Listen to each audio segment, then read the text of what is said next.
안녕하세요, 여러분. 집주인이 어느 날 갑자기 자기 자녀한테 집을 증여해 버렸다? 이거 세입자 입장에선 진짜 당황스러운 시나리오거든요. 오늘 이 해설 시간에는 여러분이 가장 헷갈려 하시는 이 상황을 아주 명확하게 정리해 드리려고 합니다. 피땀 흘려 모은 내 소중한 전세 보증금, 집주인이 바뀌는 이 혼란스러운 상황 속에서 어떻게 완벽하게 지켜낼 수 있을까요? 가장 많이 들어오는 질문들을 바탕으로 그 구체적인 대처법을 싹 다 파헤쳐 보겠습니다. 어느 날 덜컥 문자가 오는 거죠. 집을 제 자식 명의로 넘기게 됐습니다. 이 통보를 듣는 순간 머릿속이 하얘지면서 딱 이 생각부터 드실 거예요. 잠깐만, 그럼 내 보증금은 무사한 건가? 여러분의 그 덜컥 내려앉는 마음, 100번, 1000번 이해합니다. 전 재산이나 다름없는 큰 목돈이 걸린 문제니까요. 하지만 너무 걱정하지 마세요. 오늘 우리가 하나씩 짚어보는 내용들만 잘 따라오시면 상황을 완벽하게 통제하실 수 있을 겁니다. 오늘 알아볼 핵심 타임라인입니다. 계약서 새로 써야 하는지부터 시작해서 당장 확인해야 할 필수 사항들, 절대 놓치면 안 되는 서류, 새 계약서의 위험성, 새 집주인이 불안할 때의 대처법, 그리고 마지막으로 당장 실행해야 할 핵심 액션 플랜까지 빠르게 한번 훑어보겠습니다. 자, 그럼 첫 번째로 제일 많이들 궁금해하시는 질문부터 바로 들어갑니다. 주인이 바뀌었으니까 계약서, 이거 무조건 새로 써야 할까요? 결론부터 말씀드릴게요. 원칙적으로는 안 써도 된다가 맞습니다.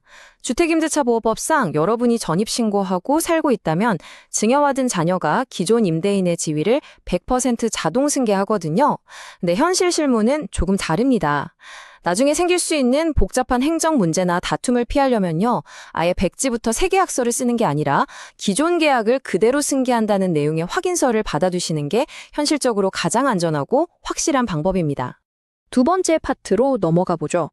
집주인 변경 통보를 받았을 때 세입자가 당장 해야 할 필수 체크리스트입니다. 가장 중요한 건 뭐니 해도 직접 등기부 등본을 떼보시는 거예요. 자녀 이름으로 명의가 깔끔하게 넘어갔는지 확인하는 건 기본이고요. 진짜 핵심은 이겁니다. 소유권이 넘어가는 그 정신없는 틈을 타서 내 몰래 근저당권이나 가압류 같은 권리 침해가 슥 들어오지 않았나, 이거 확인하셔야 해요. 최초 계약일 이후에 낯선 제한 물건이 잡혀 있다면 여러분의 보증금 안전에 치명타가 될 수 있거든요. 그리고 이거 정말 제가 10번, 20번 강조해도 모자란데요. 단 하루라도 주민등록을 빼시면 절대 안 됩니다. 집주인이 뭐 행정 처리한다고 주소 잠깐만 빼달라고 하는 경우 단호하게 거절하세요. 전입신고 꽉 유지하시고 그 집에 실제로 계속 거주하는 것만이 여러분의 법적 권리, 즉 대항력을 지키는 가장 절대적인 철칙입니다. 또 하나 놓치기 쉬운 게요, 법적으로 내 권리가 보호된다고 해서 은행이나 보증기관 전산망까지 마법처럼 짠 하고 업데이트되는 건 아니라는 점입니다. 허그 HUG나 주택금융공사 같은 곳에 전세보증보험을 드셨거나 은행에서 전세대출을 받고 계시죠? 그럼 여러분이 직접 연락하셔서 집주인이 자녀로 바뀌었습니다 하고 알린 뒤에 필요한 조건 변경 절차를 꼭 밟아주셔야 합니다. 자, 이제 세 번째, 여러분의 전세금을 끝까지 지켜줄 이른바 황금 서류에 대해 알아보겠습니다. 아까 제가 새 계약서 말고 확인서 받는 게 좋다고 했죠? 그 황금 서류의 정체가 바로 임대인 지위 승계 확인서입니다. 이것저것 복잡하게 새 계약서 쓰느라 머리 아플 필요 없이 이 단 한 장의 문서가 기존의 계약 조건과 새 집주인을 법적으로 아주 꼼짝 못하게 묶어버립니다. 네가 새 주인이니까 내 전세금 돌려줄 책임도 너한테 있어 하고 명확하게 증명하는 거죠. 지금 이 화면 당장 캡처해두세요. 서류에 꼭 들어가야 할 핵심 마법의 문구입니다. 기존 임대차 계약의 지위를 승계하며 보증금 반환 의무가 본인에게 있음을 확인합니다. 이 문장이 토시 하나 안 틀리고 정확하게 들어간 서면에 새 집주인의 자필 서명이나 인감도장을 쾅 받아두시는 것, 이게 바로 가장 완벽한 방패입니다. 네 번째 파트입니다. 여기서 이런 의문이 드시는 분들 계실 거예요. 아니, 복잡하게 그럴 바엔 그냥 깔끔하게 새 계약서 쓰는 게 낫지 않나? 왜 그게 위험한지 볼게요. 만약에 계약 조건이 똑같은데도 굳이 새 계약서를 작성하고 확정일자를 새로 받잖아요. 자칫하면 여러분이 애써 지켜온 우선순위가 뒤로 쫙 밀려날 수 있습니다. 특히 보증금을 올려서 다시 쓴다거나 새 집주인이 자기 이름으로 은행 빚내서 근저당을 설정한 직후에 자, 이제 우리 새 계약서 씁시다 한다면 이건 정말 엄청난 적신호예요. 이럴 때 새 계약서를 쓰면 나중에 집이 잘못됐을 때 내 돈을 다 못 돌려받는 최악의 상황이 터질 수 있습니다. 5번째 파트입니다.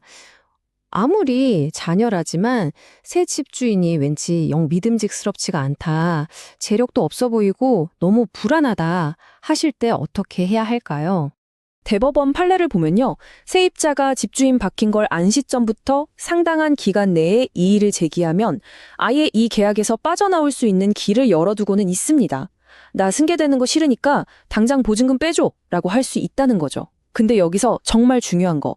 이게 결국 법적 분쟁, 즉 싸움으로 번질 확률이 굉장히 높습니다.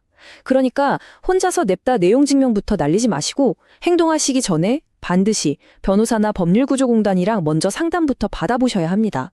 자, 드디어 마지막 6번째. 이 모든 걸 종합해서 여러분이 당장 오늘부터 실행하셔야 할 핵심 액션 플랜을 쫙 정리해드립니다.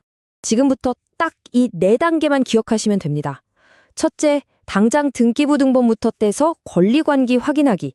둘째, 주민등록 전입신고 꽉 유지하고 예전 계약서 고의 간직하기. 셋째, 새집주인 만나서 아까 그 마법의 문구 들어간 승계 확인서 받아두기. 넷째, 내가 대출받은 은행이나 보증보험사에 전화해서 집주인 바뀌었다고 통지하기. 딱 떨어지죠? 이 스텝대로만 밟으시면 여러분은 불안감에서 완전히 벗어나서 내 보증금에 대한 100% 통제권을 쥐게 되시는 겁니다. 오늘 이 해설 시간을 마치면서 여러분께 마지막으로 이 질문을 던지고 싶네요. 내가 가만히 숨만 쉬고 있어도 법이 알아서 척척 내 전세금을 지켜줄까요? 물론 주택임대차보호법은 우리 세입자 편이 맞습니다. 하지만 오늘 계속 보셨다시피 진정한 100% 철통 방어는 여러분이 직접 눈으로 확인하고 선제적으로 행동하실 때 비로소 완성되는 겁니다. 오늘 짚어드린 핵심 내용들 꼭 무기로 삼으셔서 여러분의 소중한 자산 안전하게 지켜내시길 바랍니다. 오늘 준비한 해설은 여기까지입니다. 여러분의 현명한 대처를 진심으로 응원합니다.